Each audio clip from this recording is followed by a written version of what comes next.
Jalan-Jalan Korea Part 5. Kalau kamu belum tengok lagi Part 1 sehingga 4, kamu boleh scroll je turun bawah. Hari ni kami singgah makan di satu tempat yang memang terkenal dekat Seoul, Good Restaurant. Kalau kau jenis yang suka tengok rancangan masakan Korea, mungkin kau pernah nampak juga nama ni. Sebab restoran ni pernah masuk dalam The Michelin Guide tahun 2017.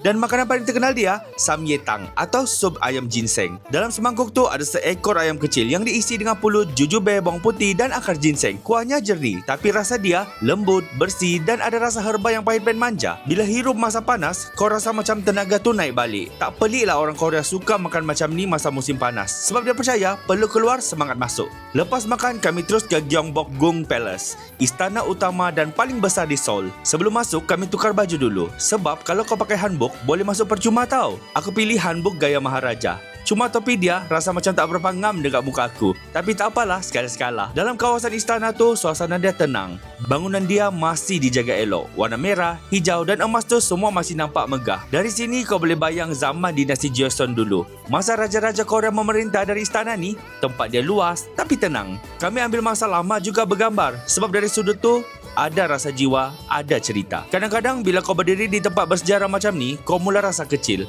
Macam masa bergerak perlahan. Dan kau juga akan berfikir, dulu orang duduk dalam istana ni hidupnya mungkin mewah, tapi tak semestinya bebas. Macam kita jugalah, setiap zaman ada bahagia dia, ada beban dia. Itu saja untuk hari ini. Nantikan juga part 6. Sebab banyak lagi tempat-tempat menarik yang aku mau share dengan kamu. Jumpa lagi.